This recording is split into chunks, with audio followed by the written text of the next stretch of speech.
mbokk yeeg xarit yi ñoo ngi leen di nuyu xam ngeen ne saa su ne dañuy am mbégte bu mag di ñëw ak yéen ci seen émission Tam Tam ci RTS 2 alors na ma koy faral nag mbokk yi di dooree dañuy ñaanal ñëpp jàmm ak salaam ñu ne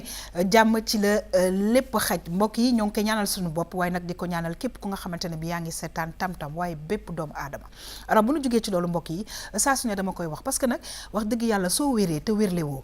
loolu tamit dafay xaw a doy waar torop bu ko defee ñu ñaanal ñëpp wér ak wérle tubaab daf koy faral di wax et j'aime bien cette phrase. C'est vrai que dans cette vie là il y a des hauts et des bas alors ñi nga xamante ne bi présentement dañu nekk ci baa bi dañuy àndandoo rek di leen ñaanal yàlla saafara lépp dem ca kaw a kaw bu ko defee dundin bi mbokk yi mën a neex alors dañuy yegg si nag ci seen tam-tamu tey bi ànd ci ak la belle maman Dieye alors c'est toujours un plaisir mbokk yi di feggoog moom alors maman daf ñu indil thème bu nga xamante ne bi je pense que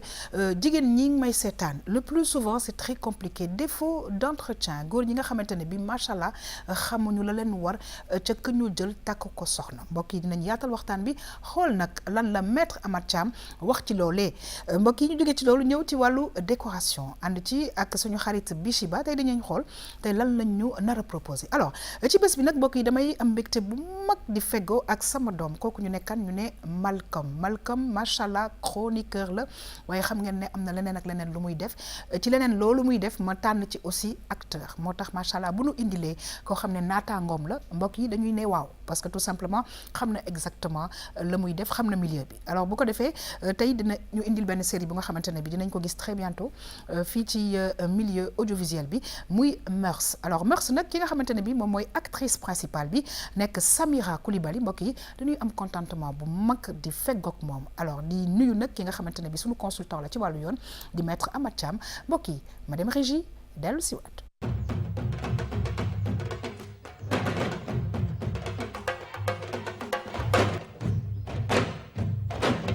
saa su ne nag mbokk yi dañuy am mbégte bu baax di feggoo avec la belle maman Dieye alors maman saa su ne nag wax dëgg yàlla damay kontaan bu ma feggoo ak yow waaye léeg-léeg tamit da ngay xaw a vraiment di indi ay problème ci xelu nit ñi daal parce que li nga ñu indil tey je pense que jigéen ñu bëri ñu ngi toog di xool naan maman indete nga fi problème de donc yàlla na couple yi toog di ko seetaan bu ko defee affaire yi mën a saafaro da nga ne défaut d'entretien maa ngi lay nuyu maman di la dalal jàmm bu baax a baax ci plateau Tam Tam maa ngi lay fay yaa xam man aussi contentement ak mbégte lay doon saa su ma feggoo ak yow ci plateau bi nuyu ñi ma bokkal plateau bi yëpp ak sama invité bi nga xamante ne macha allah da ko teetee rek ne du ko teggi bu ma jógee ci loolu nag daal di nuyu téléspectateurs yi may seetaan comme ni nga ko waxee nag xam nga mercredi bu jot Connect C 3 day indi sujet boo xamante ni la nii dafay nekk en actualité nit yi dañ koy nekk di ko dund gis nga semaine passée ñi ngi doon waxtaanee li nga xam ne moom moo di taalibe yi nga xam ne dañ leen di maltraité mais défaut d'entretien bi ñuy waxtaanee tey bokk na ci conséquences yi muy jur maanaam taalibe yi tey lu ci ëpp seen yaay yi dañ dul mën a yore seen doom yi wala seen papa yi pour bañ seen responsabilité yombal seen bopp lenn li dañuy jël seen doom yi yóbbu leen ci daara ba donc défaut d'entretien dafa bëri ay conséquences yu mu mën a indi ci société bi looloo tax tey ñu waxtaanee ko pour xamal jigéen ñi nekk ne nekkul ne góor bi day nekk ak yow nekkul lu ko neex lay def lu ko neex day bàyyi déedéet moom moo yor responsabilité famille bi te daf leen naa war a toppatoo te bu leen toppatoowul aussi am na lu yoon teg loo xam ne buñ ci jaaree ñoom seen ak seen yelleef dañ koy mën a revendiquer en tout cas maa ngi lay gërëm di la sant bu baax a baax sànq nag laata may yegg si dama ne woon sax dinaa yegg ci madame Fatou Dieye pour demander ko permission mais je pense que permission bi dans les normes war na ma ko mën a accorder parce que maman tout simplement fan yi damay gis loo xamante ne bi je pense qu'il faut que ñu waxtaan ci tuuti mooy les jeunes talibés que je vois ci autoroute bi ñuy def ay stop et je trouve que c'est dangereux alors il faut que ñu def quelque chose par rapport à ça parce que c'est très dangereux ça fait quelques jours je les vois dañuy longer autoroute bi ba noppi nag di stop voilà alors moi je voulais juste partager cette information parce que je pense que ay xale lañ il faut que ñu def attention ci ñoom ci biir loolu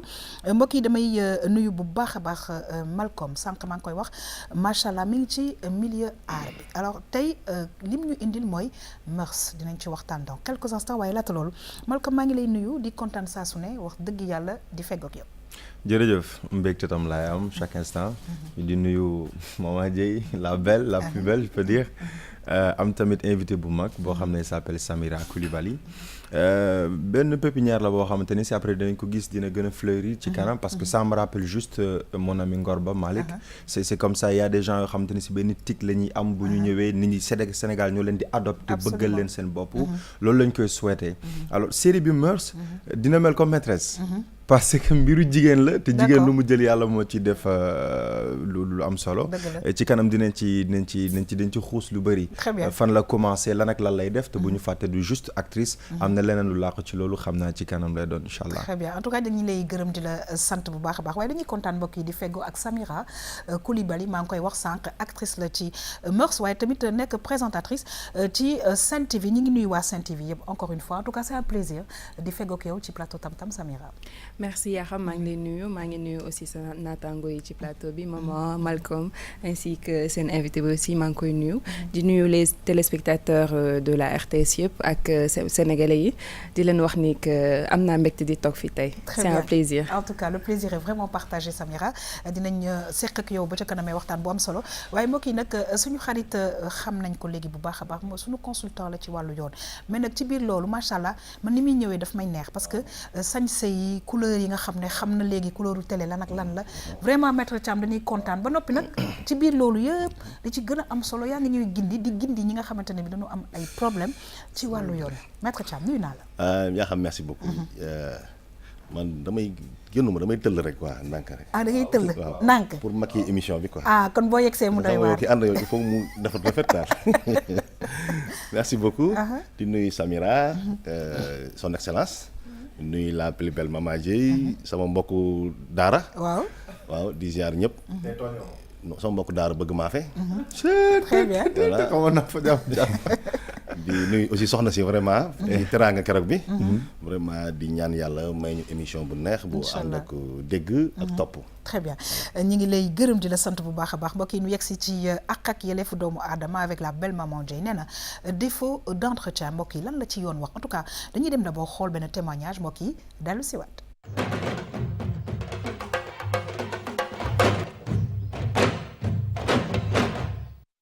salaamaaleykum maa ngi leen di nuyu waa émission Tam Tam tey nag dama amoon loo xamante ne daf ma jaaxal ma gis ne comme da ngeen di faral di jot kaay mel ni ma ne naa fi ñëw comme ça ngeen wax ma naka lay def man de dama nekk di sëy ak sama borom kër nag ay at a ngi nii mais sëy bi li tax ba mu metti dama nekk di dund situation bu doy waar am nañ njaboot te moom lépp daal li jëm ci wàllum toppatoo njaboot bi da ko farataalul ndaxte bu xëyee suba teel day jàpp mën na la bàyyi 1000 francs wala mu bàyyi 500 mu dem yoonam mu bàyyee ak xale yi yooyu yaay obligé di leen lijjanti xam nga rek ay xale bu ñu nekkee nga war leen a toppatoo noonu nag laa nekk di dund ak ñoom ba tax na sax damay jaayamtu yu sew sewaan pour mën a am wéccet boo xam ne moom laa leen di toppatoowe mais yëfi situation dafay gën di tar ndax bu xale yi feebaree sax du leen nangoo faj te li gën a métti mooy ni que moom mu ngi liggéey boo demee ci mbedd bi da ngay dégg da ngay gis yi muy def ku am soxla tiis ko moom mu faj ko ndax day liggéey di fayeeku chaque weer mais daal lépp lu jëm ci wàllum kër gi daal du ci def dara lépp da ko bàyyee sama loxo wax naa ba sonn wax naa ak ay kilifam dem naa clamé ko ci imam bi ba tey wante terewul métit boobu daal lay dundee man sax samay soxla waxuma ko mais li nga xamante ne moom mooy xale yi toppatoo kër gi ñu ngi nii courant bi chaque weer balaa moo fay facture na ngay wax ba sonn léeg-léeg ñu toog ay weer yoo xamante ne duñu am courant parce que du nangoo fay man daal jaaxle naa loolu moo tax ba comme dama gis ne da ngeen di waxtaanee ay thèmes yu mel nii moo tax ma ne naa ñëw fii pour waxtaan ak yéen pour xool lan ngeen may digal fan lay teg sama tànk. waaw maman dafa mel ni nag xam nga wolof ak Kocc Barma dafa xóot parce que bu nu ne borom kër dafa am lu tax ñu ne la borom kër dafa am lu ko war ci biir kër gi défaut d'entretien daal tey nga nu indil défaut d'entretien laa leen indil comme li nga ko waxee nag yow sax da nga complété débat bi soo déggee borom kër mooy ki nga xamante ni de waree fi ci kër gi moom la war donc benn bu mu ci wàccee rek moom loolu amul droit wàcce ko lu dul dafa fekk nekk ne xëy na yàlla mën loowu ko parce que des fois tamit il faut que maître expliquer ma défaut d'entretien mooy lan ci boppam parce que des fois nga gis koo xamante ne bañul mais dafa mënul te foog naa ko mënul yoon du ko teg benn daan mais ki nga xam ne comme ni mu ko waxee ci élément bi dafa mën ba pare lànk ne du ko def kooku tamit yoon am na daan yu mu ko war a mën a teg ci loolu pour commencer lan mooy défaut d'entretien ak ci kan lay dal. jërëjëf ci laaj bi ci ak thème yi vraiment bu ñëw rek gën a am solo morom. dëgg la voilà c'est vrai yëpp am solo. njaboot gi moom lépp lu ci touché rek day am njëriñ daal. dëgg la parce que kër dafa compliqué. voilà yal na yàlla dimbale borom kër yi. amiin barke Muhammad bon défaut d'entretien comme soo koy xayma dafa bokk ci benn ponk yi nga xam ne. mën na tax sëy tas ci ponk yi nga xam ne parce que ponk yi tax sëy tas fukk la. d'accord mais ci code bi article 166 du code de la famille boo fa demee. moom mooy listé mooy teg yi nga xam ne moo tax bu dalee ci njaboot mun a neexee nit ki mu dal mun a dem ñaani baat. yoon may nag mu ñaan baat. défaut d'entretien boobu ci la bokk. ay abandon de domicile ci la bokk maanaam am sa jëkkër xëy rek dem sa yoon bàyyi kër ga wala borom kër gu bàyyi këram dem yoonam. te deful signe de vie mën a nekk aussi nax sa trompé sa borom kër wala jawaram kër gi trompé jabaram. yooyu mën na ci nekk. défaut d'entretien bi ci la bokk. défaut d'entretien bi dañ ko xoolaat parce que teguñ ko ki nga xam ne mënul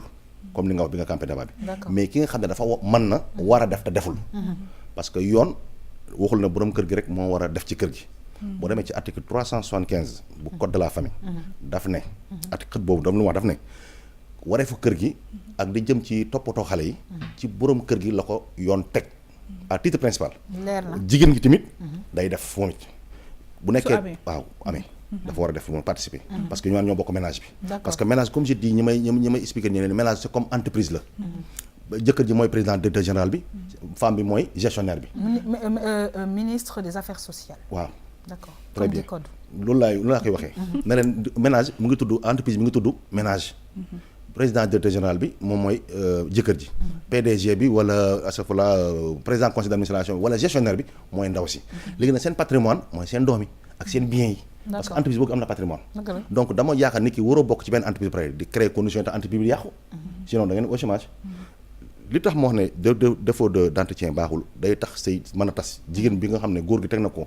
toppatoo ko fayoo courant fayoo ndox toppatoo ñàng xale yi maanaam sàmm àllar nga soo amee def ci àll ba bàyyi sa njaboot kooku moom wax dëgg yàlla bu la sa jabar yóbbee si yoon am na droit yóbbu la si yoon pour nga toppatoo njaboot gi parce que yow la ko yoon teg yow la ko tamit la ko l'islam teg toutes les religions révélées borom kër lañ wax ne yow la yoon warloo nga sàmm kër gi ba pare du toppatoo kër gi. mais bu ñu demee ci yoon boobu nga wax maanaam bu jabar ji demee parce que wax na ko dem na ci ay mbokk waxtaan ak moom dem na ci imam bi waxtaan ak moom mais terewul jëkkër ji changé wul su xalaatee ndax ñu bëri aussi tamit yaa xam di nga ma rejoindre ci loolu que ne dañuy rusa yóbbu seen jëkkër ci yoon waaw parce que lu mel ne problème yi aussi tamit dañuy naan yóbbu ko ci yoon nit ci di ko dégg mooy que ne yóbbu nga sa jëkkër tribunal te fekk na situation boo xam ne mënatoo koo régler il faut que ngeen dem ci yoon pour mu régler ko mais bu ñëwee ba ci yoon lan la teg pour ku góor ki. très bien wala ñu dem si yoon sax xam nga léegi sax heureusement ministère de la justice daf fi teg ay maanaam ay kuréel yoo xam ne bala ngaa yegg ci tribunal ñoom dañuy arranger affaire yi mooy maison de justice maison de justice nga koy yóbbu parce que am na jigéen comme waa AGS par exemple nos partenaires mën nga yóbbu foofu boo demee nga bind sa lettre clamé kayitu clamé nga boole ko sa certificat de mariage bi wane ne sëy am na parce que aussi jigéen ñi ba li seen problème mooy la moo tax mënuñ dem si yoon da ngay sëy amoo certificat de mariage te yoon mënu wax sa problème sëy te wane ko certificat de mariage même boo amee kayitu jàkk bi maanaam kayitu jàkk bi wane na rek sëy ba am la rek d'accord mais preuve bi wane ne mariage am na mooy certificat de mariage seulement kayitu jàkk bi tribunal dafa d'accord imam pour ñu koy defar pour ñu mën a xam datu mariage bi rek kañ la woon d'accord pour mën a xam parce que nit ki mën na ñëw mën nga indi leen ay tribunal pour ñu war a xam defal leen certificat de mariage nga laaj témoin ki ñu takkoon kañ nga mariage bi kañ la mu ne le 1er janvier te nga laaj benn témoin bi mun la yaakaar naa est-ce que nekkul bala avant ñi 31 mais boo amee kër jàkk bu dugal ko mu am tampon jàkk bi maanaam commencement de preuve la c'est pour tax ñu am harmonie rek loolu moo tax harmonisation la mais këru jàkk bi am nañu amul këru jàkk pare ñu ngi am certificat de mariage tardif seulement na témoin yi d'accord wala juge bi xam na ne moom artifice yi ko yoon may pour mu am ko rek waxtaan bu ñu def ak yi la rek ak imam yi pour mu affaire yi jaar yoon mais défaut d'entretien moom ki ñu ko yoon gën a teg mooy ki nga xam ne am na te mën na mais du def ci këram du toppatoo doomam su boobaa day dem ci kon ci maison de justice su demee day clamé jël certificat de mariage boole ko ñoom dañ ko convoqué na ko lan moo tax yow nga la ngay liggéey su nekk liggéey dañ xam ne ndax kii li muy liggéey war na ci mën a yor njabootam wala du ci mën a yor njabootam parce que ñu defuñ ko ne xam ne liggéey boo xam ne au moins war nga mën a xëy sa lu mu bon boo xëyee nga jël ab 2000 francs wala 3000 francs te ko sa jabar ne ko am jàpp ci parce que ñu xam ne jamono ji métti na te kër yombul mais nag nga góorgóorlu kii góorgóorlu dañ xam ne kii kat am na yaakaar def dara bëgg na mais nag am ba pare defoo là c'est grave alors damay dellu si ak maman dans quelques instants ma ñëw ak Malcolm alors Malcolm moi j'ai un problème par rapport ak sunu société yi parce que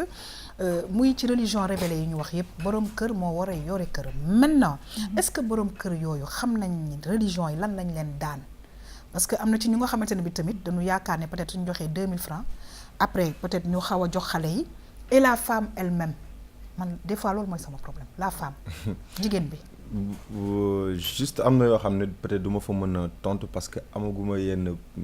expérience pour mën ko tontu mais juste li gën a leer mooy diine bu ne la yaay kilifa kilifa mooy kiyilif kilifa mooy kiyilif bu fekkee ni da nga dem ba mënatoo charge yi neexul dégg mais ku jigéen ki mooy kilifa loolu c'est à retenir il faut que nit ñi xam ko donc jigéen dina doon kilifa diine dafa am lu muy làqe ay waxam nit ki mënu laa dafa am benn jour sama maam sama benn affaire bu am importance mu ne ma jigéen booy sëy sa jëkkër boo fakkastaloo mu ne ma obligation la wala diine daan la boo ko waxul massa pourtant loolu c'est lu sew la sa jabar bu fakkastaloo da nga ko war a wax massa c'est une obligation comme ku ne la salaamaaleykum waroo ko wax waxoo ko maaleykum salaam léegi kooku nga xëy mu feebar joxoo ko alal pour mu faju kooku xam nga ni jéemoo li gën a bon nee na am na loo xam ne mën na koo saafaraa kër gi te bu génnee mu ngi koy joxe ji feneen xam nga kooku nekkul koo xamante ni sax jikko moo bon mais moom ci boppam moo nekk nit koo xamante ni si pour defar ko day metti dafa wàcc yoon maanaam dafa wàcc yoon soxna si tamit leen lañ koy wax bon bu fekkee ni dina déglu pour mu dem ci yoon mais xam naa ni bu ko leeree ni doomam yi muy am ay doom yu am barke boo seetee ñi nga xam ne difficultés yi ñu ngi koy dund seen jëkkër toppatoowu leen bu ñu màggee seen doom yi dinañ leen ko toppatoo parce que yàlla du tëj buntu tëj fenêtre wàcc rideau amul yàlla du ko soxla en attendant c'est très compliqué alors maman on va revenir justement à ce cas-là parce que ni ma koy waxee moi aussi j'ai besoin de savoir lan la tamit yoon wax ci jigéen ñi parce que on parle de la famille c'est aussi les enfants mais c'est aussi y a la femme dedans bon fii jamono ji toll moom yaa xam jigéen ñi xinteetuñu sax lu ñu leen di defal pour ñoom parce que xam nga balaa nga naan naam da nga fay ne ki nga jural ay doom te toppatoowoo ko xam nga yow sa bopp jaratu la wax donc foofu moom wax dëgg yàlla majeure partie bi góor ñi lan la yoon wax ci loolu c'est pas normal mais explique-nous c'est pas normal jigéen dégguma la les charges de la famille incombent à titre principal au mari bu demee article 375 du code de la famille loolu la wax bu nekkoon charge yi 4 quarts la les 3 quarts incombent à l'homme au mari 1 quart yi femme bi dana def mais yoon daf na ko 1 quart yi maanaam toppatoo parfois fayu xale yi parfois yenn détails mais nag quant à njëlli kër yi di fay facture yi fay courant yi léeg-léeg xale yi feebar nga denc ordonnance yi loolu wax dëgg yow la ko yàlla daan ba ci kaw nga am tële ko tële maanaam am ce qu'on appelle impossibilité totale maanaam ñu xam ne mënoo wala da nga am difficulté là sa jabar mën na ñëw jàppale ci mais yow la ko yoon sas sa jabar nag bu ñëwee na la am baal mën naa def nga bàyyi ko mais benn affaire aussi jaaxal mais góor gu ko deful nag sa jabar bu la yóbbee ci yoon da ngay daanu d'accord da ngay daan su nekkee mën nga ko doo ko defoo su yóbbee yoon da ngay daanu alors Samira mu nekk ay sujets yi nga xamante ne bi je pense qu'il est important que ñu ciy ñëw parce que de plus en plus on voit que jigéen ñi je m'adresse aux hommes dañu sonn et c'est la vérité parce que kër yi léegi ñoom ñoo ko yore c'est compliqué wax naa ko bu baax mais dañu toll ci période boo xamante ni ñun jigéen ñi toogatuñ di xaar benn góor non parce que charge yi bëri na je parle pour ñi nga xam ne dañu yor njaboot seen kër bàyyi ko fa di liggéey et tout ça dafa metti xaaratuñ benn góor ci dara donc on se dit que on doit être forte on doit être brave on doit se débattre comme góor ñi pour am ñoom tam li ñu am pour mën a dimbali suñu njaboot c'est tout simplement ça mais comme a dit Malcolm damay dellu si ci maman góor kër dafa war a am kilifa te wolof daf ko wax ku la mënal sañal la li ma wax dafa leer de est-ce que xam nga yaa xam am na sax lu ci gën a grave mooy que ne bëri na góor yooyu noonu comme ni ko suñu invité waxee duñu nangu seen jabar dem liggéeyi duñ la defal mais ba pare dañu naan la ñoom ñooy kilifa bi te permettre ñu la nga dem liggéeyi parce que ñoom seen jabar du liggéey te matal la wuñu aussi tamit la ñu war a def ci kër gi xam nga loolu c'est compliqué mais loolu moom yoon moom xanaa sañu ko depuis amutoon nag mais depuis 1985 réforme code électoral bu ñu defoon ci benn code avec les dirigés par Kéba Mbaye léegi góor bu njëkk ba am na droit opposé ci jabar liggéey mais léegi yoon ubbil na ko jabar bu ko ne dem liggéey depuis 1985 bu ñu réformé code électoral code de la famille bi avec dirigé par l'éminent juge Kéba Mbaye yàlla paix à son âme léegi jigéen am na droit dem liggéey góor jëkkër mënu ci opposé wu sauf si bu nekkee liggéey bi mu liggéey mënul yàq njaboot maanaam pour mu yor njaboot gi wala liggéey bi mu liggéey mënul tax mu am ay maanaam loo xam ne mun na yàq dara mag yooyu noonu famille liggéey daal na nekk liggéey boo xam ne liggéey bu c'est décent liggéey boo xam ne aussi ko fekk du ko am lu muy yàq daru jëkkër wala mu yeb jëkkër loolu am na mais dama ci yokk ne gis nga góor su la yërëmul ñaar yi bu dalul góor bul yaakaar mu defal la góor su la yërëmul du la defar ku yërëmul sa yaay yërëmoo sa sœur da nga da yërëm sa jabar góor bu la ñëwee tamit du la defal wala foo ko wax ku la ñee du la def. am na ñu bëri lu tax ñu def seen am nañ lu tax ñu def seen jabar dañuy jàpp seen jabar yi léegi ñu teg ko bët teg bët mais maître dégg na non c'est vrai moom mooy que ne dañ koy teg bët am na ñoo xam ne aussi yërëmuñ la xam nga dafa am différence entre bëgg ak yërëm nit ki mën na la bëgg te yërul yërëm nit ki mën na la boole aussi bëgg la te yërëmu la mais jigéen ñi boo leen wax ñu naan man nag ma bëgg l'amour d'accord c'est bien mais góor bu la bëggee aussi mais na la yërëm ku la yërëm du la jàppale lu mu am bokk ak yow. non dëgguma la góor bu la yërëmee d'accord lu mu am jox la lu mu am jox la te loo mu bàyyi la ko d'accord. te yërëm sax kan nga koy def. boobu nag moom bëgg nañ ko. mais jigéen ñi boo xam ne la non man yëruma je veux pas ta pitié je veux ton amour. oui waaw mais aussi ku la bëgg ba pare teg la bët loolu c'est pas normal. si am na ngay liggéey mu ne la doo liggéey da ngay toog ci kër gi uf njaboot bi et tout ça. soxor rek la. alors que tu as tes diplômes tu as tes compétences. dañ la war a bàyyi nga soxor. liggéey. Parce que la femme est forte mën na gérer deux façon débat yi ma wax sujet yi nii day baax nga koy indi di ko biisaat parce que ñu bëri ñu ngi dugg ci façon néegu sëy yi pour ñoom affaire de l'amour la ak dessiner cœur di dund Saint-Valentin non du caaxaan de benn daara la boo xam ne dañ ci war a jàngu xam-xam gis nga par exemple nga jàkkaarloog nit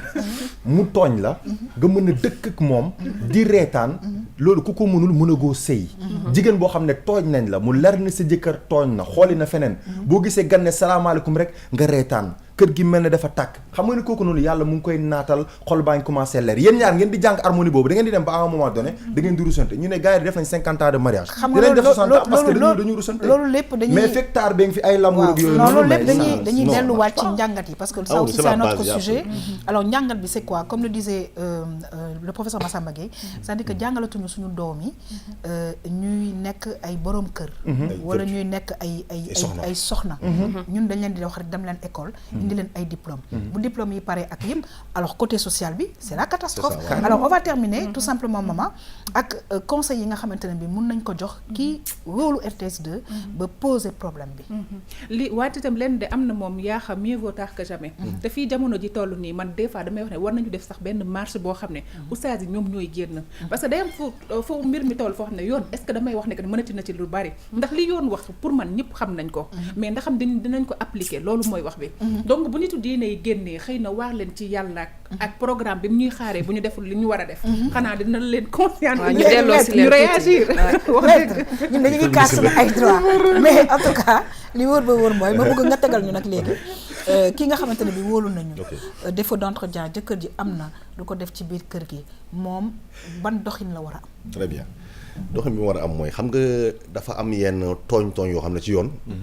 dafay difficile nga prouver ko te xam nga boo na yoon rek na preuve Sénégal ñu bëri nga dee ñu ne dëkk bi amul yoon wala nga dem ci yoon yaakaar na yaa tooñ au départ dugg ñu ne la amoo yoon amoo dëgg te pourtant xam nga ne yow da yaa am dëgg mais problème mooy am nga dëgg mais mënoo ko prouver parce que juge bi preuve lay xaar d'accord soo amee dëgg te amoo preuve duñu la jox dëgg soo moomee kër gi te amoo titre foncier kenn moo la jox kër gi mënu nekk donc ñi dem ci yoon nañ am preuve ndaw si xam nga défaut d'entretien dafa xaw a difficile pour ñu koy prouver parce que gestion kër amul facture kër amul comptabilité nga naan waa ji maa defoon weer bi lii facture baa ngi nii wala borom kër gi ne maa joxoon keroog nangam facture baa ngi nii xam nga lu dafay jafee prouver ndaw si dem ci yoon mënu ñëw ne voilà facture yaa ngi nii moom moo defoon weer wi lii man ma def weer wi lii wala ñu dem génne benn comptable pour kër gi am comptabilité ñuy xool ku defoon weer wi lii xam nga loolu dafay jafee prouver léegi maintenant su nekkee femme bi dafa am problème pour prouver ne wa jëkk yi duy def la yoon dafay renverser ce qu'on appelle la charge de la preuve d'accord parce que la charge de la preuve incombe à titre principal au demandeur su nekkee demandeur bi nag amul preuve dañ koy inverser léegi nag jëkkër ji nga xam ne mu nekkoon défendeur moom la ñuy laaj ndax yow waneel na yow yaa ngi jàppale sa jabar andi say preuve d'accord mais su nekkee waa ji moom it bon juge yi dofuñ ay nit lañu dañu nanite ku wax lu yenu maana ku wax lu yenu maana ku ne xam na ko et puis damay fal di wax ne jigéen bu demee ba yóbbu jëkkëram si yoon rek c'est parce que sës na parce que kenn mënu ma comprendre nga am nit bëgg ko góor nga bëgg ko dafa moom 10 ans wala plus de 15 ans de mariage ngeen am ay doom mu kalaf nga da ko yóbbu si yoon mooy ñàkk nga pexe nañ wante dëgg nit ku nga bëgg waroo ko yóbbu si yoon góor gu jabaram yóbbu si yoon rek c'est parce que vraiment bàyyi nga sa loxo daal wàcc nga ba ci baax bi léegi moom dem na ci yoon léegi yaa ngi wax mu dem ci maison de justice yi bu demee dina fa fekk ay nit yu nga xam dañ koy jàppale léegi yoon ci wàllu boppam lan lay def su nekkee maison de justice dem nañ parce que maison de justice ñoom dañuy raisonner maanaam dañuy jouer rôle de conciliation ñoom amuñ pouvoir de décision dañuy jouer rek rôle d'arbitre ne ko defal lii jàppale si yow raisonné la daal waxtaan mooy forme de conciliation yi ñuy def rek voilà comme ni ko amee ci famille bi léegi bu nekkee jëkkër ji moom accepté na vraiment il peut revenir à de meilleurs sentiments tant mieux mu dem ñu dem ci jàmm mu dellu ci kër ga mu jàppale ko su nekkee nag vraiment xam nañ ne kii am na mais moo bëggul def jàppalul jabaram dans ce cas là su nekkee ndaw si bëgg na ñoom mën nañ jël dossier bi transféré ko yóbbu ko tribunal d'accord dans ce cas là juge bi moom dina ko mës a convoqué lañu jëkkër ji ne ko la ma doon jàppale ci kër la ma doon jàppale sa jabar dans ce cas il va répondre devant le juge boobaa juge moom am na pouvoir yoo xam ne mën na contraindre waa ji pour mu def loolu rek la quoi seulement man moom yaa xam leen rek laa ciy tëj mooy que ni mais des boo fois amee am na certificat yenn loi mariage yoo boo amee xam nag ne mu mën am nañ koo certificat mariage. xoolaat bu ci mel ne boobu xam nga tey jii par exemple jabar bi nga xam ne dafa divorcé ak jëkkëram bu yóbboo ex jëkkëram si yoon yoon mën na tëral loo xam ne force bu weex deewee lañ koy dagg pour jox ko njabootam mais pour man aussi noonu la war a demee jëkkër ji nga xamante mi ngi nekk ak yow ba pare nangul toppatoo sa jaboot am na fu ñuy toll waa ji nekk sur contrat fenn mais mën nañu dagg ci source ba ci salaire am jox ko ay doomam loolu aussi tamit possibilité la pour régler affaire yi am na góor ñu bëri seen suuf la ñu daggee seen pension di ko jox seen jabar directement mais am na góor ñu bëri mën nañ ko mais dañ li ma la wax rek ñu si bëri du dara dañoo iñaane seen jabar sa jabar boo iñaane doo ko defal sa jabar boo ñeewee doo ko defal si on en arrive là je pense que c'est grave mais en tout cas nanu jàpp ñaar raison yooyu rek la nanu jàpp ne que man foofu lay tëjee maman ne que njaboot yàlla moo la ko jox et que sëy dafa nekk ci religion yëpp donc dafa am nu mu war a tëralee en tout cas ñu xam ne que dañuy rendre compte plus tard te kan la ñuy rendre compte ki nga xamante ne bii kenn mënu ko rëcc mooy sàcc boo xamante ne bii macha allah du rëcc donc jarul yàq ay nelaw. kon nag mbokk yi nañu jàppale njaboot yi parce que tout simplement bu mënee njaboot c'est la femme les enfants c'est tout le monde c'est pour que vraiment ñu mën a participer ci évolution wu la société tout simplement en tout cas maman dañu lay gërëm di la sant bu baax a baax te nag Sénégal xam nañ ne maître ku yóbbu sa jëkkër tribunal dañ naan la da nga am way mais léeg-léeg nag da ngay manquer moyen ba nga xamante ne ni t'as pas le choix. solution bi mais pas problème mooy solution rek. exactement moo leen di yóbbu solution rek moo tax ñu yóbbu quoi. góor ñi nañ yërëm jigéen parce que dama yàlla baax na parfois da nga ciy wax am na si yoon boo ci waxee parfois da ngay génn un peu cadre professionnel bi. c'est parce que da ngay am yërmande. affaire yi yombul quoi jigéen soo ko takkee mu bàyyi mbokkam bàyyi ñëpp. ñëw jàpp la. vraiment te même bu doon xar sax ñu jox la ko da nga ko war a jàppale. góor ñi dañu war a yërëm jigéen ñi. jigéen surtout jigéen boo xam ne jàppul ci dara. ñëw yaakaar la bàyyi mbokkam bàyyi ñëpp ñëw di la sëyal. vraiment soo ko mën a jàppale par daal. comme ni nga ko waxee ñoo xam ne yaa xam sax suñu la meree. buñ la doon jox 100 francs buñ la meree 50 dañ lay jox. exactement mel ne comme si njaboot bi. dañoo bokk ci mer bi. te jigéen ñi bàyyi dëgg bopp alors comme ni nga ko waxee daal ni may tëjee mooy di xuus ci leneen mooy même xar. dañ koy xont c'est important mbokk yi nu xuus nag yegg si ci li nga xamante ne moom mooy wàllu décoration daal di dem xool tey lan lañ ñu indil.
waaw mbokk yi nag la ñuy ñëw ak yéen tey gis ngeen ko muy décoration bi nga xamante ne bi Samira dama ci gis ay couleurs yu nga xamante ne bi avant on n'osait pas trop les couleurs te léegi on ose les couleurs partout nag. C'est vrai Yakham, tu sais que j'ai toujours voulu être une décoratrice d'intérieur. Ouais. D'accord. Dama bëgg ay décoration et franchement léegi damay gis ni que dañuy oser ay couleurs yu fashion. ci biir appartement yi ci biir kër yi que muy que ci moquette yi ou parce que c'est tellement beau. Absolument. Il faut le dire hein. Il y a des couleurs avant mosuñu ko woon ñeme. Tout à fait par exemple maître Thiam gis nga vert fluo bi nga xamante ne bi gis nañ ko ci biir salon bi avec les rideaux et le mélange de couleurs du rouge et cetera je pense que décoration maître Thiam am na vraiment avancé bu mag bu nga xamante ne bi am na ko. non couleur moom dafa mës a am solo ci affaire. D'accord. ñun moom parfois da nga gis sax nit am loo xam ne. lu ñàkk valeur la mais décoration bi ci boppam mooy koy génnee. dëgg la. mi ngi mel ni ñaw. ba nga am benn tissu di ko naan est-ce que li rafet na. mais parfois da nga koy ñaw benn ñaw rek. ngay xëgoo ko xam ne tissu bi nag dafa rafet. Absolument. Voilà. En tout cas maman ñun RTS2 on l'a compris hein, parce que ñun ku xool suñu studio bi di nga gis ne que y a beaucoup de non ñun couleurs bokkuñoo ak yéen télé yi et que c'est gai. c'est magnifique bokkuñoo ak yéen télé yi. Arrête. ay Sen TV. Arrête. affaire yooyu noonu ñun dañu mais xool leen lii. ça suñu ay mbokk lañ. Sénégal xool leen lii. waaw comme li nga waxee rek dëgg la de couleur yi moom dafa doon loo xamante ne dafa rafet ba pare soo xëyee sax di jàkkaarloog moom même sa xol su neexul wala même yoruloo parce que des fois da ngay banque et tout mais sa environnement rafet bi muy rafet rek loolu daf lay neex comprendre nga Absolument. texte yi aussi itam des fois damay bëgg di wax benn affaire mooy que ne yenn saa yi nga jël benn couleur bu gay daal di koy décorer benn salon boo xam ne yow tey da nga njaboot te fekk na loolu dafay nekk lu salissant loo xamante ni at lay def après mu yàqu xam nga bëri na yoo xam ne dëkku nasaraan yi mën nañ ko mais ñun duñu ko mën parce que ni ñuy dëkkee la dëkkuwaay bi la ñu bëri bu ñu ñëwee sa kër nu leen neex la ñuy def ci sa ay fauteuil et tout te doo ko mën a bañ sinon dañ naan rek xam nga da nga am noo mel et tout Absolument. mais nañuy bàyyi xel aussi ci couleur bi fan lañ koy def pour que mu am mujj gu yàgg Très bien. comprendre nga Alors Malcolm loolu moo tax léegi Sénégal ñu bëri comme ni Samira bëggoon def ay décorateurs ay décoratrices d'intérieur yu nga xamante ne bi dañu ñuy jàppale vraiment di ñu conseiller ci le choix des couleurs le choix des matières et cetera. man lenn kee laa bëgg a laaj man maman fii Sénégal àttuñu mais lan mooy rapport couleur yi ak banque déggu leen sànq li ma waaw. nee na bu fekkee que ni couleur yi dafa rafet Oui. day faj sax banque mais banque bi yoonam nekku ci parce que yow même bu amul xaalis Non, sax je pense qu'elle voulait parler d'humeur. non comprendre naa ko man maa ko Changer tooñ parce que sa nit humeur. la koo xamante ne si bon damay gis ni sénégalais buñ ne lii rafet na day xool ndax seen am tollu noonu wala tollu noonu Dëgg la. mais tamit couleur vert dafa baax ci intérieur loolu na ko nit ñi di xam parce que boo demee ci yenn médecins yi ci ophtalmologie boo demee dañ naan la boo yeewoo nga xool couleur verte ay jardin dafa baax ci rétine day tax sa Absolument. vision gën a yàgg et Tout tout à fait. mais di nga ci gis yenn intérieur yoo xam ne da ngay dugg rek comme ni mu ko waxee da ngay tëju parce que amul harmonie et c'est y a pas de vie à l'intérieur et ça c'est magnifique. Tout à fait. te boo paree yaa xam benn Oui. affaire rek laa bëggoon leeral xam nga à Rapidement. chaque fois damay wax ne Oui. est-ce que budget bi dina ko àttan est-ce que nit ñi dinañ ko mën soo gisee loolu noonu man sama fi ma jógee la Waaw. banlieusard laa dëkk Thiaroye yaroo fa màggee fa ba tey Waaw. yàlla soppi jamono Waaw. donc chaque jour damay jël ñooñu teg leen maanaam damay xam ne bëgg nañu mais mënuñu parce que nit moom doo fàtte sa démb te am na loo xamante ne moom mooy tax yow foo mën a toog aussi da ngay mën a nekk si bain bi te nag dama lay rejoindre ci foofu xam nga lu tax parce que ñun RTS2 on a choisi de dire que encore plus proche de vous su ñu waxee encore plus proche de vous ñun ñëpp la ñuy waxal donc képp fépp fu waay ne ak lépp lu waay yor doomu aadama bi la ñuy waxal kon nag saa su ne faaw ñu am yu bëri yu nga xamante ne bi mbokk yi dañ ko ciy sóoraale en tout cas xam leen ne we love you too much et que yéen ñu fi tax a toog mbokk yi ñu xuus nag ci émission tam-tam yegg si ci li nga xamante ne bi moom mooy wàllu cinéma ñi ngi ko doon wax ak suñu xarit Malcolm am na série bu nga xamante ne bi suñu invité nekk na ci actrice principale ñu duppee commerce waaye duñu def rek lu dul dem xool benn extrait mbokk yi dellu si waat mën a yaatal waxtaan bi.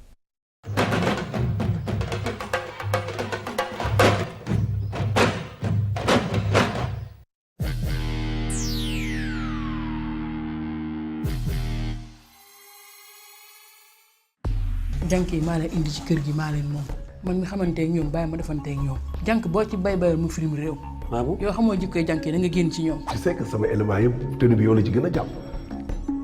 mais ça te va trop bien même. merci mais au fait ban parfum ngay def yow. xam nga lan laa bëgg nga jàng bu baax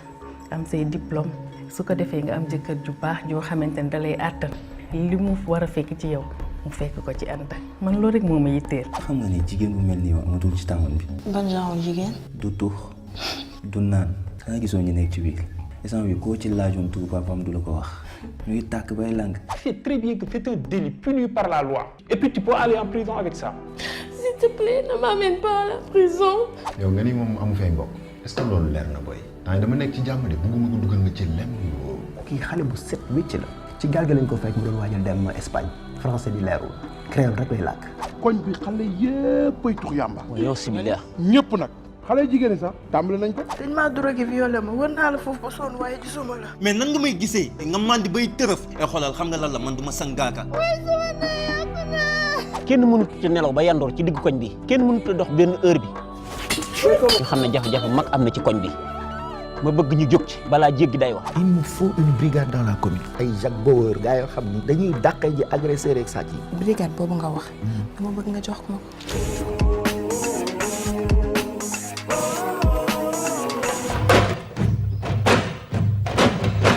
waaw Malcolm Mœurs nga ñu indil tey. waaw Mœurs bu ngeen seetee jigéen ñi dañ ci war a fës bu baax.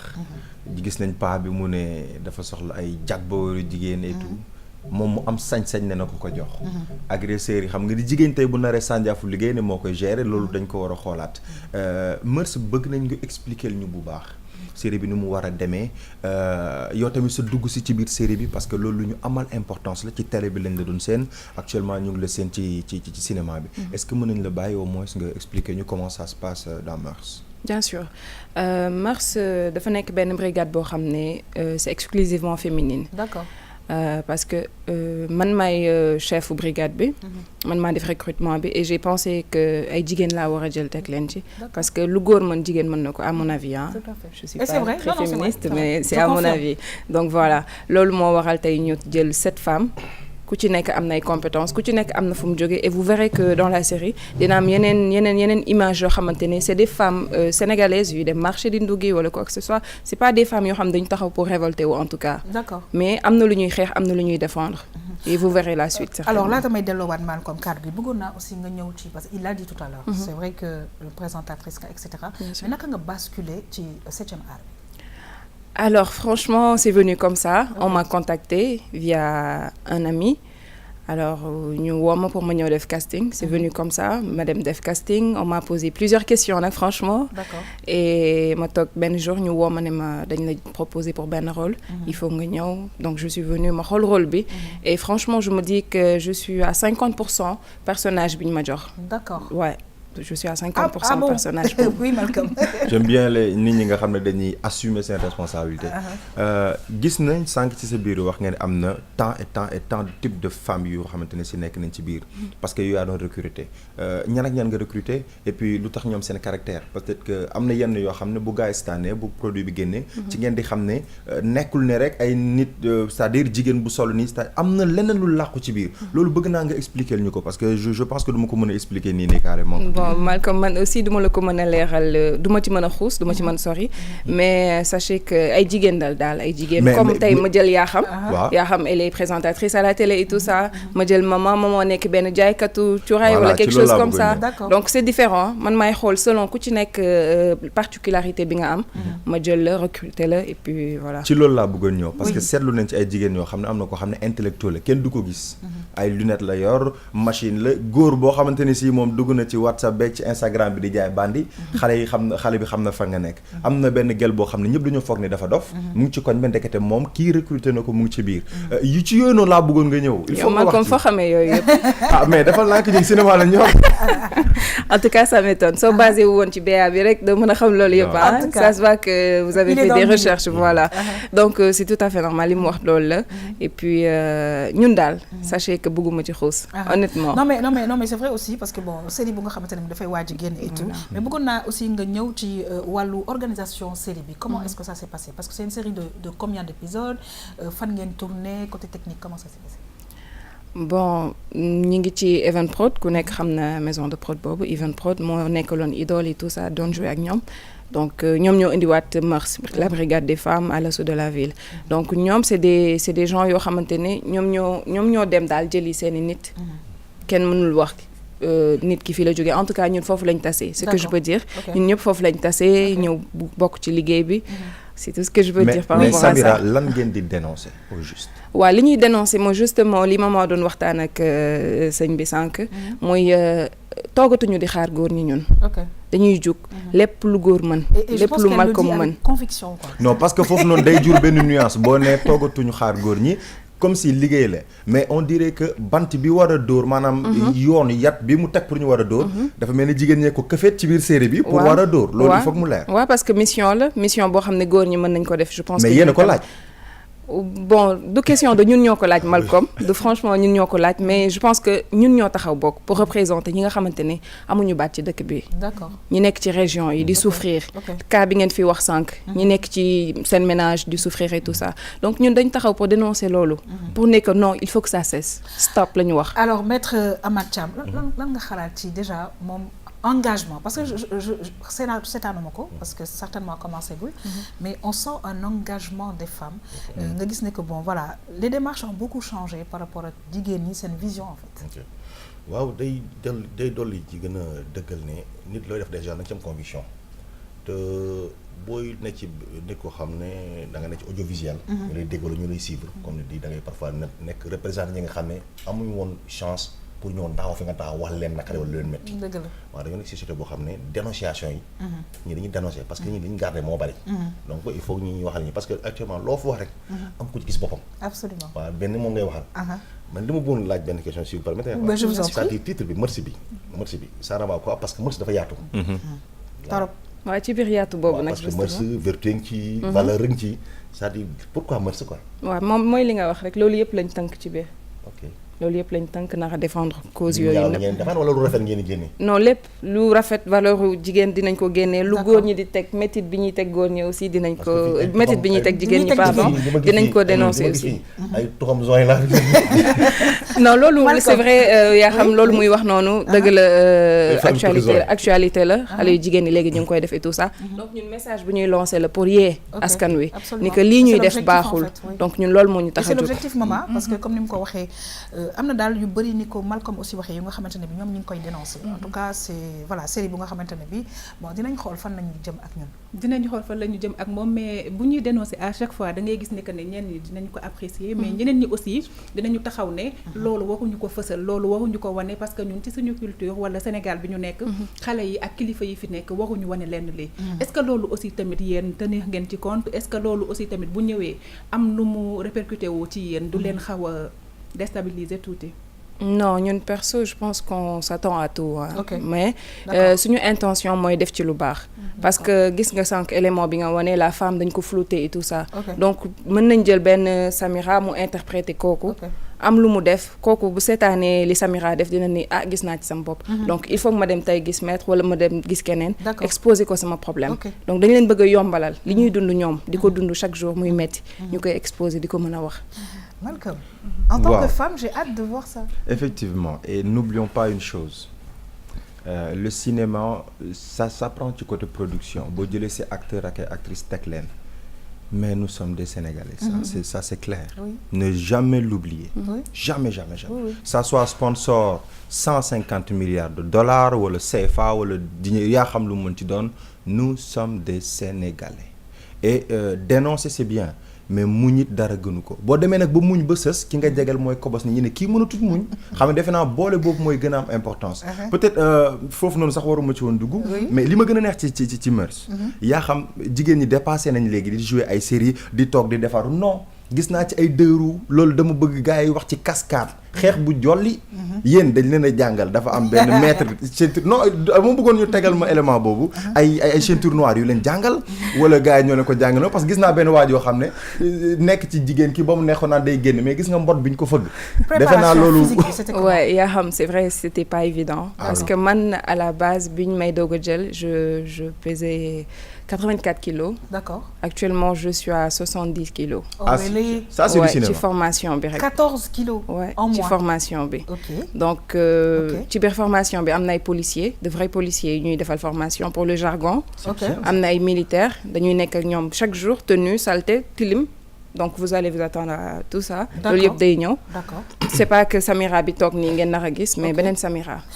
Alors maître man dama kontaan ci avancé boobu parce que pour nga mun représenter dara foog ngay dend ak ñooñu pour mun dugg si ñoom être dans la peau d'eux. Et je pense que loolu dafa nekk benn avancée bu extraordinaire ci wàllu cinéma alors dañ ko doon gis dans les films américains yi nga xamante ne bi par exemple ku war a am yaram dinañ la jox nga lekk ba nga jël 14 kilos comme elle a perdu ku war a gën a ndaw dinañ def loolu régime donc loolu mooy aléa du cinéma daal li nga xam ne daf ko laaj en fait. Parce que cinéma comme il dit 7e art la science la quoi comme ni ngay jàngee droit kenn jàng économie science la donc nit ki li ngay def li ngay wax war na mën a méngoo li ngay def parce que olof day wax ne bouteille li mu def ci biir moom la ko bi di xeeñ comprends nga donc li nit ñi di dund war nga ko mën a jouer ba nit ki vraiment da nga koy dugg ci biir milieu ba nga xam ne kii mi ngi dund sama milieu moo tax ñi bëgg yenn film yi parce que boo nee damay film guerre la wala karaté bon da ngay dugg carrément wa ñu après da ngay joxe ba dégg parfois acteur bi dañ koy dóor ba mu bëgg a dee ba nga ne kii pare day mais loolu la quoi on va terminer oui d'accord il a raison je pense mais doog a dugg cinéma loolu laa doon dégg nit ñi def bu ñu la joxee benn rôle da ngay fàtte ni góor nga wala jigéen nga automatiquement di nga gis des fois benn góor bu joué xaw a def ni sentir na ni góor na paf amatul di nga gis jigéen bu joué def ni kooku xam ne ça reste donc peut-être am na benn question boo xam ne bëggoon naa la ko laaj et j'ai pas eu l'occasion c'est l'occasion ou jamais nga gën ko leeral soit ci Mœurs wala ci Samira. C'était par rapport à quoi? Par rapport ak Mœurs bi bu fekkee am na yenn question yoo xam ne laajuma la ko mais bëggoon nga ko leeral loo xam ne tu voulais vraiment. Bien sûr donc damay wax ni que Evenprod moo liggéey loolu yëpp. Je tenais à signaler ça.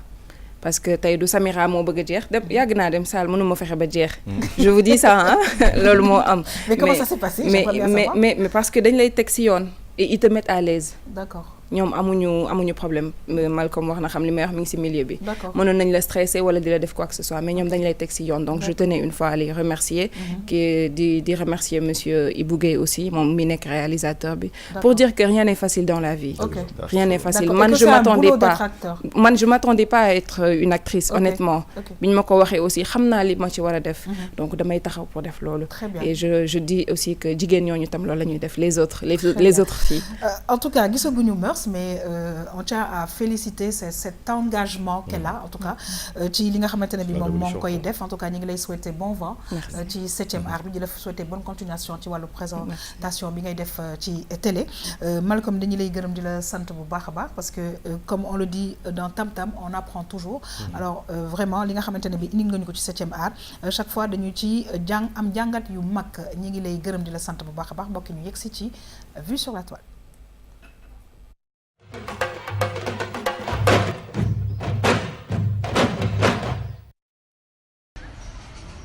waaw booy doo ma ko teel a wax na gayen ma jaar fen nga yéen tey ngeen defar nga lax n'est-ce pas waaw baal ma dem gaal ut fu ma ko def waaw baal ma def noonu booy fils maa ngi ñëw booy dugal fii waay maa ngi ñëw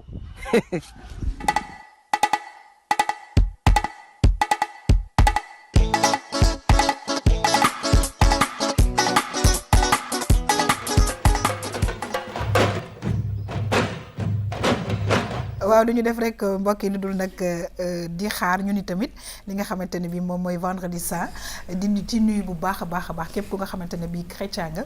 di dund fii au Sénégal wala tamit à l'extérieur du ñu seetaan alors ci biir loolu lay laajee maître Amath Thiam lan nga gis ci Vue sur la toile bi. waa ji Sarr la sant yéen. exactement Thiam la sant may leen ñëw. Sarr la sant exactement. waa ji Sarr la sant yéen. waaw. c'est jeu ñu lay may nga lax. waaw. dañu yéen ay paan ak ay siwo non kii Sarr la sant. wala Ndaw wala Sow. exactement. wala lii. alors maître Thiam. je te jure. ci loolu lañ lay tàggoo en tout cas di la bàyyi nag xëy na un petit message très rapide. voilà ci ki nga xamante ne moom la ñu maman indil tey. waaw message daal bu simple man daal li may commencer mooy ñu baal ma nag su ma waxee ci côté sentiment xaw a bàyyi droit bi tey. mais nag wax naa ñaar yëpp quoi parce que Sénégal la dëkk Sénégalais la. dëgg la bon li métti kii daf may métti. waaw li ma mën a wax ndaw si daal mooy na dem ci parce que jigéen da bu amee problème ak jëkkër. nekk bu duggee si yoon dafay ñaan divorce mën nga nekk sa jëkkër te doo ñaan divorce nga ñaan wax juge bi ne ko damaa bëgg dimbale ma rek parce que juge bi li nga ko laaj rek la lay jox sama jëkkër de participer ci ménage bi damaa bëgg rek nga waxal ma ko muy participer ci ménage bi mais sans rien avoir ak demander le divorce bokkul mën nga ne ci sëy na juge bi damaa bëgg sama jëkkër muy participer aux charges du ménage day bind kayit bu demander objet demande de charge comment dire demande de participation aux charges du ménage d'accord léegi juge boobaa dina ci statuer oo jëkkër ji laaj ko su nekkee mi ngi def mën na ko gën a góorgóorlu voilà parce que juge aussi nekku fi rek pour di sanctionner joxe ay peine dañu aussi ñoom it aussi c'est des êtres humains quoi ay êtres humains la am kër juddoo fii seen yaay ak seen papa ne ci dëkk bi xam ne dëkk bi di dox ak yëpp et puis ay régulateurs sociaux lañ juge yi dañuy régler yu bëri problème yu bëri mën nañ ko yóbbu nit kasu mais dañuy régler surtout problème famille tout ce qui touche à la famille dañuy waxtaan nekk rek pour convaincre ko na dem soit ci maison de juge yi ñooñu dañuy arranger dañuy convoquer jëkkër mu ñëw ñu raisonner ko à de meilleurs sentiments bu nekkee jëkkër ji vraiment am na moyen mu jàppale jabaram su nekkee aussi amul aussi à l'impossible aussi nul ne tenu voilà bu nekkee am na daal na jàppale jëkkëram te góor ñi aussi di yërëm jigéen ñi jigéen ñi aussi yem jouer palaasu jigéen d'accord góor ñi jouer palaasu góor ñu ngi lay gërëm di la sant bu baax a baax toujours un plaisir di feggoog yow parce que nag wax dëgg yàlla ci wàllu yoon yaa ngi ñuy gindi bu baax a baax en tout cas di sant di gërëm bu baax a baax Samira Coulibaly ça a été un plaisir en tout cas di la recevoir RTS2 mais laata loolu dama lay wax rek nga wax ñu lan nga gis ci Vue sur la Toile bi tey. waaw dafa tombé nag justement man sama plat préféré mooy ngalax. c'est vrai ouais. kon di nga doyal. man moom bu doon man suñu boolu kër yëpp laay yóbbu. franchement dama bëgg ngalax. que muy feetu chrétien yi ou pas dama bëgg ngalax. donc maa ngi leen ci souhaiter aussi. ñoom tamit bonne fête yi bëri na siwo yi dafa bëri. non man est-ce que du ngeen ma ci jàppale sax yan la ma tam dama bëgg ngalax. waaw Samira lan nga ñuy tàggoo. en tout cas dama bëgg a wax téléspectateurs yi nañu xaar ni mars mi ngi pare ay surprise yu rëy c'est pas que ay nouvelles têtes rek lañ nar a gis mais dinañ ci gis tam ay professionnels yu mag yu xarañ ci milieu bi donc restez connectés. merci beaucoup à toi et bonne continuation mbokk yi saa su ne xam ngeen ne mbégte bu mag laay am di feggoog la belle maman Dieye maman ñu ngi lay gërëm di la sant ci wàllu àq ak yelleefu doomu aadama bu ñu yegg sax si justice waaye na def joxe na ci kër gi nag. waaw loolu sax moo leen ñun tamit xam nga léegi dañuy participer ñun ñu ngi participer bu baax de toute façon. wallaay ndeysaan wallaay loolu kay moom am na moom xam naa dañuy gën a yëw rek gën cee jàpp. exactement ndax njaboot bi suñu njaboot la te xam nga bu màggee rek ku nekk day réclamer ne man maay sa papa man maay sa yaay. mais nag à la base dafa am lu jiitu loolu. doonu da nga koy préparer pour que bu ëllëgee mu mën la jàppale. noonu la ñuy def rek man xam naa ne moom laajoo ma ci ngalax bi. waaye xamuma lu ma jaaxal. est-ce que dina fekk ñoo ñu defar lu toll moom li mu yóbbu. parfaitement loolu mooy sama problème. parfaitement raison. maman merci beaucoup ñi ngi gërëm di sant bu baax a baax Malcolm di kontaan saa su ne ci macha allah découverte yi nga xamante ne bi yaa ngi ñu koy indil. j'aime bien mot boobu noonu découverte parce que léegi xam nga kuy def découverte c'est parce que am na produit yu bëri yu fi nekk cinéma moo toll noonu nañu xaar rubrique cinéma ci sax mu jéggaani Sénégal d'ici peu dinañ indi yeneen yu gën a rafet et Vue sur la Toile bi yéen ngi gis nga laxee lu tax ma reetaan je suis encore une fois fier d'être un Sénégalais Pâques day jot Tabaski day jot mënoo xàmmee gars yi benn Malcolm mooy woo benn Jean-Pierre na ko suba sa gàlle farfoos foofu laay yendu mënoo ci dara mënatoo ko sax tëjal sa buntu bu ñu defee te ay vidéo yàlla moo ñu may lii mais nag ñu nekk ci jàmm bu ñu doflu ba essayer di koy yàq ci ay problème de maa ngi def nii yëg nii indi fi yenn problème na ñu garder paisibilité boobu nga xam ne am nañ ko maam yi ñoo ko liggéeyoon li laa war a suul nañ ko garder alors waaw di leen wax nag que franchement ay ñoom Jean-Pierre Mendy Gomis Pereira yooyu mën ngeen dugg site internet bi maa ngi dëkk Wakaam kenn gis nga waa Wakaam chrétiens yi nekk Wakaam ñoo baax métti ci am sama mbokk njaago yi ñoo baax ak ñoo mën a may ngal ay dóor la Malcolm maa ngi lay gërëm di la sant oui maître Thiam. ñaanal fête bu neex sama ñaari collègues. d'accord Hélène Diatta ak sama grand Roger. Roger des juristes Roger. très bien waaw ñoo bokk fu ñu liggéey quoi. alors comme nag dañu commencé noonu parce que bon man maa ngi fi incha allah vendredi.